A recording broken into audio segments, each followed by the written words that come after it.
Le monsieur me dit, Béninois, je vais te dabat. Toi, tu es venu ici pour faire des enquêtes. Ce que j'ai vécu à la maison, depuis mon enfance, le manque d'argent de mon père, parfois quand il m'envoie en me laissant une note à l'un de ses amis pour qu'il lui emprunte 2000, 5000, juste pour prendre soin de sa famille, ça m'a vraiment révolté. Et quand j'avais le choix entre aller travailler ou créer mon entreprise, le choix était très vite fait. J'ai décidé donc de lancer mon entreprise. Et c'est un parcours extraordinaire. J'ai gagné beaucoup d'argent. Mais les problèmes, à un moment donné, franchement, j'en étais totalement dépassé. Il est arrivé une fois où j'ai envoyé une équipe en Côte d'Ivoire pour la distribution de mes produits. Et j'avais, dans les produits que je distribuais dans le temps, un produit que j'ai appelé crack dentifrice. C'est une poudre dentifrice. Et une fois quand l'équipe est arrivée là-bas, l'équipe est composée de mes collaborateurs les plus proches. Et dans la foulée, ils ont commencé. Donc il fallait d'abord les faire déplacer du Bénin en Côte d'Ivoire. Et j'étais là un jour, on m'appelle pour me dire que non, la police a débarqué, que la police est venue vraiment ramasser tout le monde. Lui, il ne maîtrise pas l'affaire et que le commissariat qu'il connaît, qui doit normalement intervenir, cette opération n'est pas venue de ce commissariat. Donc c'était le mercredi que l'affaire était presque résolue. Le jeudi, moi j'ai pris mon vol de Cotonou. Je suis arrivé en Côte d'Ivoire dans la soirée et c'est le lendemain que je suis parti dans ce commissariat. Et il doutait, n'est-ce pas, de cette poudre dentifrice qui a la couleur un peu blanchâtre et qui pouvait ressembler à ce que vous savez. Le vendredi matin, j'étais parti et en tant qu'entrepreneur bien brandé, costume, cravate et tout, j'ai été pris en compte par 2 unités. On m'a passé les interrogatoires et après, on me dit un billet de cours. Moi, je ne comprenais pas vraiment ce langage. Donc l'agent qui m'amenait de bureau en bureau, il m'a amené dans un bureau et dit, monsieur, déshabillez-vous.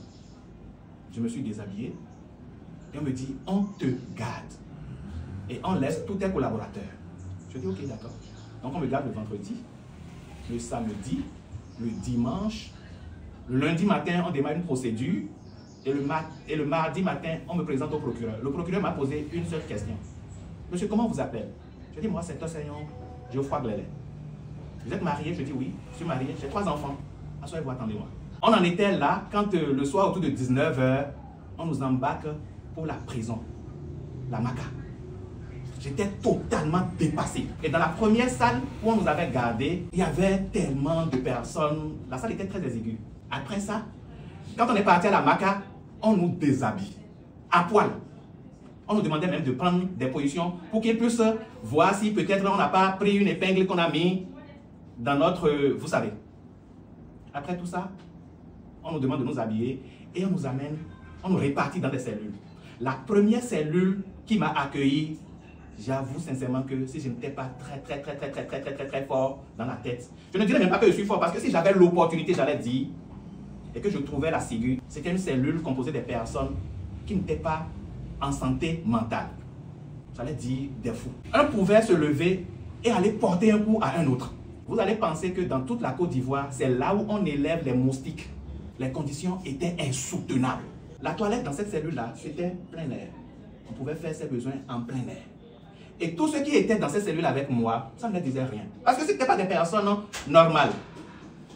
Le lendemain, on nous amène pour un entretien, pour nous montrer en réalité comment il faut rester, les conditions dans lesquelles on reste dans une prison. Ce qu'il faut faire, ce qu'il ne faut pas faire, on nous montre tout ça. Et c'est après ça que le monsieur qui nous a, notre instructeur du moment, quand il a fini, je l'ai appelé de côté pour lui dire franchement que je ne pouvais pas rester dans cette cellule-là.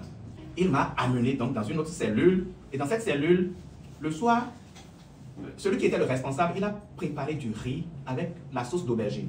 Il nous a présenté. Mais jusque-là, je n'étais pas très bien dans ma tête. Je n'avais pas faim. Et il nous présente ce riz, venez manger et tout. Donc, tous ceux qui étaient dedans, oui, ça ne leur disait plus rien, mais moi, je ne supportais pas. Et j'ai dit que je ne pouvais pas manger. Le monsieur me dit, Béninois, je vais te dabat. Toi, tu es venu ici pour faire des enquêtes. Donc, j'ai pris, en fait, 2 cuillerées. Et après ça, il nous a tendu ce que je ne peux pas vous dire dans cette vidéo. Et il nous demandait de fumer. Je n'ai jamais fumé dans ma vie. Je lui ai expliqué. Il me répète encore, Béninois, je vais te dabat. J'ai été obligé de prendre, je tire un coup, 2 coups, et je me mets à tousser. Et il a donc compris que je n'étais pas un habitué. Et donc, il a repris ce dont je parle. Et donc, je suis disposé donc à quitter là et m'installer dans une autre cellule. Et dans cette nouvelle cellule, je vous avoue que c'était comme le paradis. J'ai connu des messieurs extraordinaires. J'ai même connu un monsieur, chaque matin, il prend tous mes vêtements, draps, ce que j'ai porté dans la journée, et il donne à un autre détenu qui me lave, qui me sert, et me dit, tu vas manger quoi? Je peux te faire du couscous, je peux te faire du macaroni, une pâte alimentaire bien sûr, je peux te faire un riz au gras. Franchement, il était extraordinaire. Si jamais ce monsieur tombe sur cette vidéo, je lui demande de me recontacter. Et donc après 10 jours, j'ai été présenté, et comme la pâte dentifrice qu'on appelle donc crack dentifrice était allée au laboratoire, ils l'ont analysé et ils ont remarqué que ce n'est qu'une poudre dentifrice. Et c'est là où on m'a libéré. Dans la salle, il y avait tous mes collaborateurs, j'avais poussé des barbes et cheveux et tout. Ils étaient tellement contents. Mais j'étais très respectueux. Je vous avoue qu'on était, je crois, 16 ou 17 à être présenté au procureur. J'étais le seul à être libéré. Nous sommes partis donc vers les 21h et on me demande si je vais passer la nuit là ou si je vais sortir. Je dis, je sors. C'est ainsi que je suis sorti de la prison. Je suis rentré à l'appartement meublé que j'avais pris pour mon séjour. Et donc, si quelqu'un vous dit que l'entrepreneuriat c'est facile, il ne sait vraiment pas de quoi il parle. Je quitte là, je rentre sur Cotonou. C'était dans un mois de décembre, j'étais très heureux.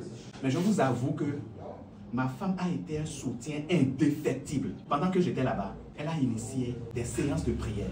Avec même des personnes que je ne connais pas. Elle a prié. Elle m'a raconté après qu'un jour, elle était partie au boulot et que de 18h jusqu'au petit matin, elle est restée là avec, je crois, 2 ou 3 de ses amis et sa soeur qui la suit. Elles ont prié de 18h à 6h du matin, 12 heures de prière. C'est un amour fou pour son mari. Et moi, j'ai eu cette chance-là d'avoir cette femme dans ma vie. Quelques années après, je crois 2 ans, tout marchait bien. J'étais là, un mois de juin, crise cardiaque. Et je vous avoue même que c'est ma femme qui m'a réveillé, qui a remarqué que j'étais en train de faire une crise. Parce qu'elle s'est réveillée vers les 5 heures. Elle a remarqué que j'ai fait pipi au lit. Pipi au lit. Elle essaie de me réveiller. Je n'arrivais pas. Elle prend son téléphone, elle appelle mon chauffeur. Viens vite à la maison, ton patron a un problème. Et puisque le chauffeur ne peut pas entrer dans notre chambre, elle a essayé de me faire une petite toilette. Elle m'a tiré avec mon garçon. Elle m'a tiré de notre chambre, juste dans le couloir. Et le chauffeur, mon chauffeur, il s'appelle Roberto.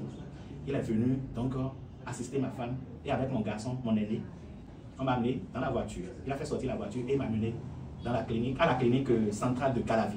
Quand on est arrivé à la clinique, je me rappelle maintenant, je vais dire de façon floue, que j'étais assis dans un fauteuil roulant. On m'a amené donc pour les soins. Et là, j'ai oublié encore tout ce qui s'est passé. Donc, je suis resté dans le coma pendant plusieurs jours. Et voilà, grâce à cette prière également, j'ai eu ma guérison. Mais en ce moment, j'ai perdu ce bras-là et ce pied. Donc, le bras droit et le pied droit. On m'amène chez un cardiologue, après chez un neurologue. Et après, on me demande de faire des séances de rééducation physique. Donc, j'ai réappris à marcher. J'ai réappris à marcher parce que je n'y arrivais pas. Donc, j'ai fait toutes les séances. J'étais très assidu au niveau des pratiques, au niveau des exercices. Et Dieu faisant, quelques années après, ou bien quelques mois après, j'ai eu la guérison totale. Mais dans cette même crise, toutes mes entreprises sont parties. Tous mes collaborateurs m'ont abandonné. Je dis bien, m'ont abandonné. Il ne restait que moi seul. Mais j'ai eu le soutien d'abord de qui? De mes parents qui vivent encore, qui sont à l'Églita, à Calavi, pour ceux qui connaissent un peu Calavi. Mon père m'a été un grand soutien.